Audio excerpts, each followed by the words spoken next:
Bonsoir à tous, bienvenue dans le 19h. Voici les titres de l'actualité. Nouveau coup dur au bout. La Bolivie suspend sa reconnaissance de la pseudo-RASD et rompt tous ses liens avec l'entité factice.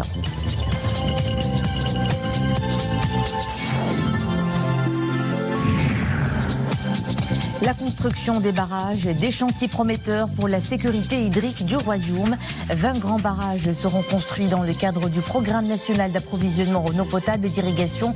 Ce soir, nous vous proposerons une visite au chantier du barrage Mildez dans la plaine du Seis.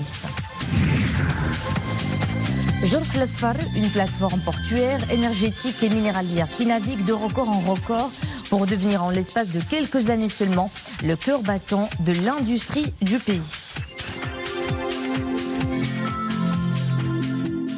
Le grand oral du chef du gouvernement à la Chambre des conseillers. Cet après-midi, Sadil Esmani a répondu aux questions relatives à la politique générale du gouvernement.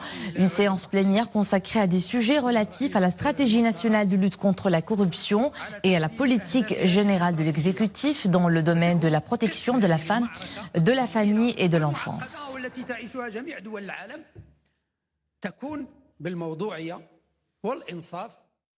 Question du Sahara marocain. La dynamique que connaît ce dossier est à la fois reconnue et appréciée par la communauté internationale qui reconnaît la souveraineté du Maroc sur ses provinces du Sud et la légitimité de la cause nationale.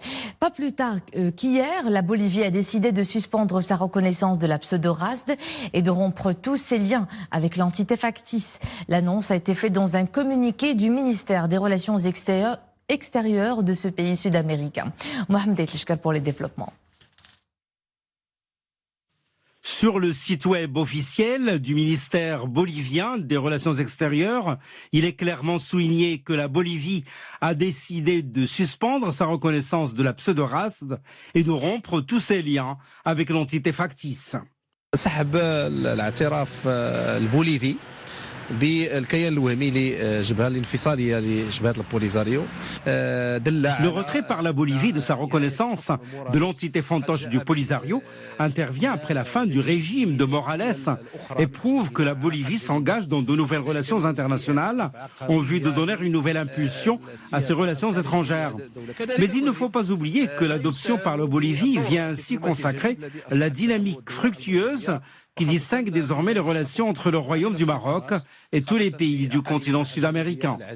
La Bolivie souligne qu'elle adoptera désormais le principe de la neutralité constructive à l'égard du conflit artificiel autour de la question du Sahara marocain et qu'elle œuvrera désormais à soutenir les efforts déployés dans le cadre de l'Organisation des Nations Unies en vue d'une solution politique juste, durable et mutuellement acceptable conformément aux principes et objectifs énoncés dans la Charte des Nations Unies. Cette position de la Bolivie intervient au moment où le dossier du Sahara marocain enregistre de nouveaux grands acquis au niveau également du continent africain. Au moment où de plus en plus de pays à travers le monde retirent leur reconnaissance de la pseudo-RASD, d'autres pays du continent africain ouvrent leurs consulats généraux dans les provinces du Sud, ce qui montre que la politique étrangère du Maroc connaît une forte dynamique et qu'elle est sur la bonne voie. Évidemment que c'est un nouveau développement de première importance et qui intervient alors que plusieurs pays africains ouvrent leurs consulats généraux dans les villes du Sahara marocain.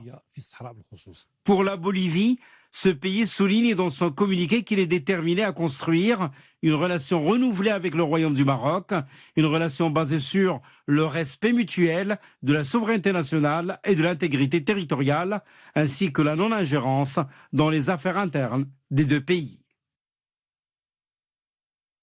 À la une également, le ministre des Affaires étrangères, de la coopération africaine et des Marocains résidant à l'étranger, Nasser Bourita, a reçu aujourd'hui à Rabat le ministre équato-guinéen des Affaires étrangères, Simeon Oyono Ezono Ong, porteur d'un message du président Teodoro Obiang Nguema Bazogo à Sa Majesté le roi Mohamed VI.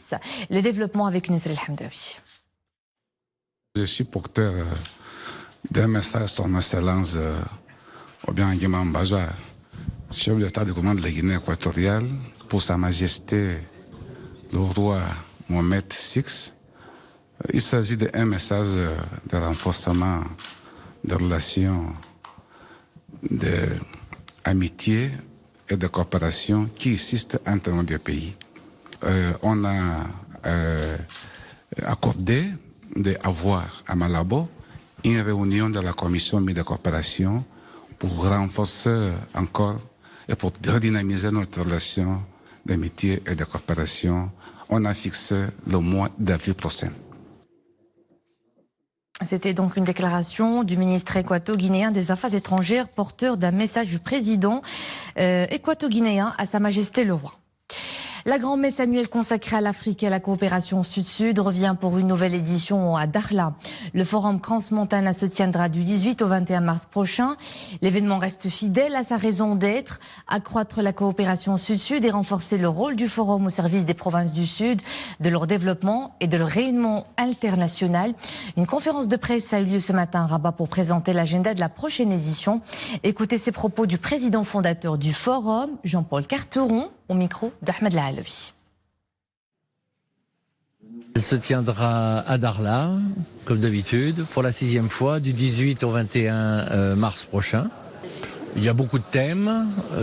C'est des thèmes qui se situent dans la ligne du dernier discours de Sa Majesté sur la recherche d'un nouveau contrat social. Et je vous citerai 2 thématiques essentielles. La première, c'est la mutation digitale des sociétés, qui est très importante pour l'Afrique, pour l'intégration africaine. Et puis le deuxième est très important, avec d'éminents spécialistes internationaux. Nous allons contribuer modestement, mais contribuer tout de même, à aider les gouvernements africains à progresser dans l'amélioration de leur gouvernance, en luttant contre le blanchiment et contre les réseaux financiers illicites. Vous venez donc d'écouter le président fondateur du Forum Crans-Montana qui s'exprimait lors d'une conférence de presse tenue à Rabat hier. Un plan ambitieux et vital, le programme national d'approvisionnement en eau potable et d'irrigation 2020-2027. Parmi ses piliers, la construction de barrages, ces ouvrages hydrauliques singuliers. 20 grands barrages seront construits conformément à ce programme. Nous vous proposons ce soir une visite au chantier de construction du barrage Mdez sur la plaine du Seis. C'est un reportage de Mustafa Zahiri et Nisrel Hamdawi. Sur l'oued de Sbou, se profile un grand chantier situé à 50 km de la ville de Sfro. L'ouvrage est celui du barrage Mdez, une grande infrastructure qui viendra résoudre certains problèmes liés à l'approvisionnement en eau sur la plaine du Seis. L'objectif principal, c'est le transfert de 125 millions de mètres cubes par an vers la plaine de Seis. On sait que la plaine du Seis actuellement elle est irriguée à partir des forages, ce qui constitue une surexploitation abusive de la nappe de Seis. Ainsi, le barrage il va participer à combler ce déficit. Ce déficit il est estimé à environ 100 millions de mètres cubes par an. Les superficies qui seront irriguées par ce transfert de 125 millions de mètres cubes d'eau avoisinent les 30 000 hectares. La construction de ce barrage est motivée par bien d'autres objectifs à long terme. L'alimentation en eau potable des douars avoisinant à l'échelle de 15 millions de mètres cubes par an. Également, parmi les objectifs de ce barrage, c'est la protection du barrage El-Fassi qui est situé à l'aval et également la protection contre les inondations à l'aval. D'un coût global d'1,5 milliard de dirhams, cet ouvrage permettra de créer 400 000 jours de travail. L'achèvement des travaux est prévu pour l'été 2022. Un chantier titanesque qui s'ajoute à une autre composante tout aussi importante, la modernisation des systèmes d'irrigation pour l'économie d'eau. Je vous parle du goutte à goutte adopté par de plus en plus d'agriculteurs. Reportage dans la province de Qalat Sararna, Omar Jlaidi et Zakaria Moukenbillah. Un champ d'oliviers dans la commune rurale Zemren, province de Qalat Sararna. Depuis quelque temps, les agriculteurs opèrent une transition du système d'irrigation. Auparavant, l'exploitation agricole était irriguée via le système traditionnel des séguias. Aujourd'hui, celui-ci est remplacé par l'arrosage goutte à goutte, un procédé simple et efficace qui permet de réaliser des économies d'eau. Il y a une grande différence entre les séguias et l'irrigation au goutte à goutte. Nous avons enregistré une nette amélioration avec ce système en termes de quantité et de disponibilité d'eau. On peut irriguer nos cultures sans interruption. 6 milliards de dirhams sont mobilisés à ce projet pour favoriser la reconversion du système d'irrigation sur une superficie de 80 600 hectares de terrains agricoles. Il y a un équipement interne qui va se faire chez les agriculteurs pour reconvertir le système d'irrigation du gravitaire au système d'irrigation localisé qui est très économe en eau, qui va permettre donc d'alléger la pression sur la nappe, qui va permettre aussi d'augmenter les rendements chez les usagers et d'augmenter leurs revenus. Et pour optimiser le procédé, les agriculteurs bénéficient d'un encadrement technique dispensé par l'Office régional de mise en valeur agricole et l'Office national du conseil agricole. Dans le reste de l'actualité, le comité des représentants permanents de l'Union africaine a entamé aujourd'hui à Addis Abeba les travaux de sa 39e session ordinaire avec la participation du Maroc en prélude au sommet de l'UA prévu les 9 et 10 février prochains. Un bilan lourd au Yémen, plus de 100 personnes ont été tuées dans une attaque au missile contre un camp des troupes pro-gouvernementales. L'attaque est l'une des plus meurtrières contre les forces fidèles au président Abdrabou Mansour Hadi depuis le début du conflit en 2014. Elle n'a pas été revendiquée, mais le pouvoir a accusé les rebelles Houthis. C'est une mosquée du camp dans la province de Ma'rib à l'ouest qui a été visée par un missile, puis par un drone.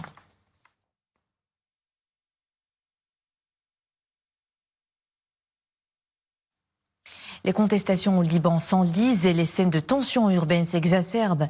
Les autorités libanaises dénoncent la présence de ce qu'elles qualifient d'infiltrés parmi les manifestants et dédouanent de toute responsabilité les forces de sécurité.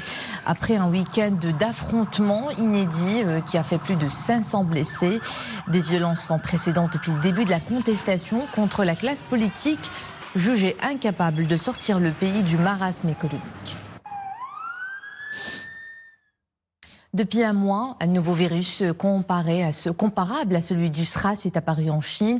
Une épidémie qui a fait 6 morts et 300 cas d'infection. Des cas sont également apparus au Japon, en Corée du Sud, en Thaïlande et à Taïwan. Plusieurs pays d'Asie et les États-Unis ont mis en place des contrôles dans les aéroports pour les passagers venus de la ville chinoise de Wuhan, épicentre de l'épidémie. Et puis l'OMS tiendra demain une réunion d'urgence pour déterminer s'il convient de déclarer une urgence de santé publique de portée internationale, qualification introduite après le SRAS et qui n'est utilisée que pour les épidémies les plus graves. Le mauvais temps en Espagne fait des victimes. La tempête Gloria qui a secoué hier et aujourd'hui la Catalogne et les îles Baléares a fait 3 morts. Une grande partie de l'est de l'Espagne, notamment la Catalogne, Valence ainsi que les Baléares sont placés en alerte rouge ou orange en raison de cette tempête qui a provoqué de fortes rafales de vent froid et des chutes de neige. Cette tempête devra durer jusqu'à demain.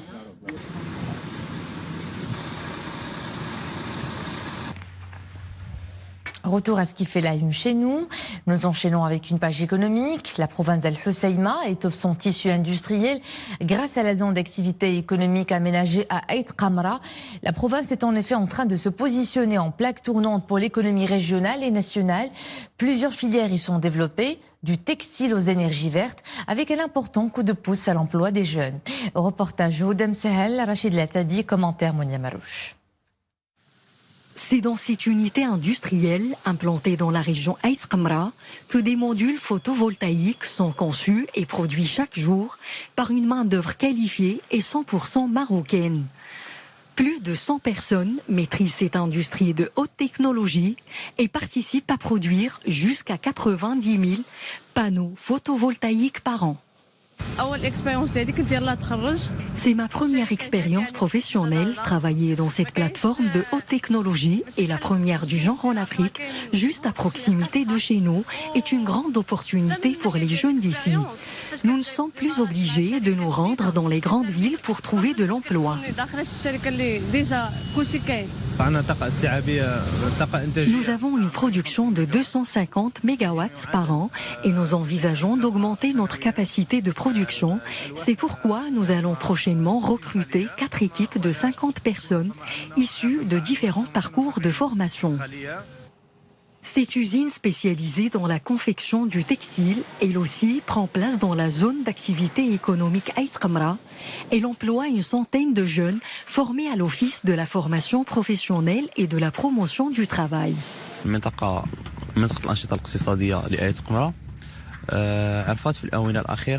La zone d'activité économique Aïs Qamra a connu dernièrement une évolution progressive en termes de nombre d'usines implantées.